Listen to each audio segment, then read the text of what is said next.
Good morning mga kababayan, good morning po sa ating lahat. Sa Visayas at Mindanao, good morning. Pasensya na po kayo, medyo bulong-bulong kasi bago ang ating postisyon mga kababayan, medyo hindi pa taas sanay magsalita. Pag-usapan po natin ito mga kababayan, itong Navy natin na sumali sa India ng enhance mga kababayan. Panoorin po natin ang ulat sa PTV4 mga kababayan ng ating Philippine Navy ay sumali para po sa ikakaganda ng ating sistema, ikakalakas ng ating Navy mga kababayan. Kaya pakinggan po natin ang ulat. Pagkakataon, lumahok o lalahok ang Pilipinas sa isang naval exercise sa India. Isang hakbang na nagpapalakas sa diplomasyang pandagat at kooperasyong panseguridad sa rehiyon ng Indo-Pacific sa ilalim ng pagsusulong ng international na pagtutulungan sa larangan ng maritime defense. Yan ang ulat ni Floyd Prince.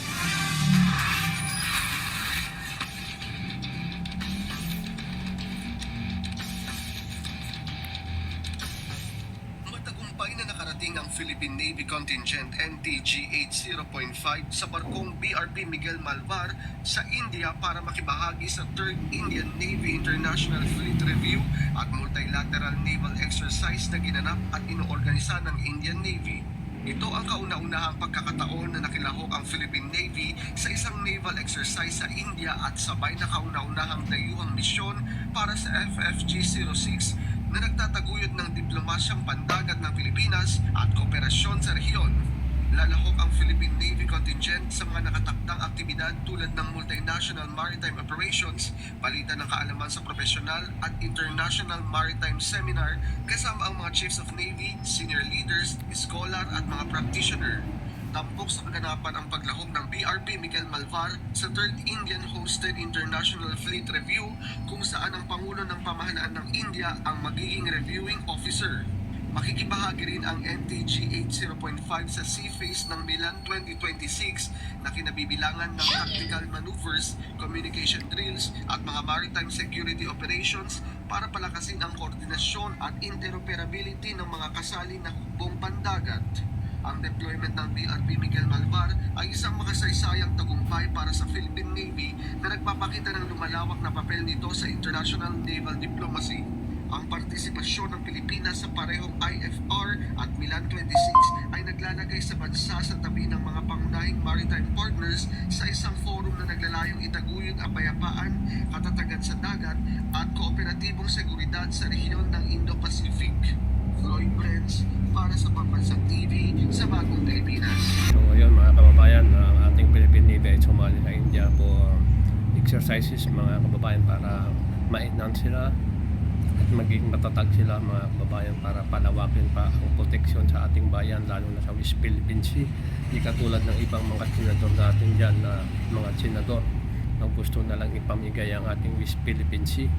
Kaya maraming salamat sa ating mga Philippine Navy at Philippine Coast Guard na patuloy na nagsusuporta, nagbabantay sa ating soberanya mga kababayan. Kaya patuloy natin sila ipagdasal mga kababayan na bigyan sila ng kalakasan, bigyan sila ng wisdom ng Panginoon at maging matatag sila sa lahat ng bagay mga kababayan.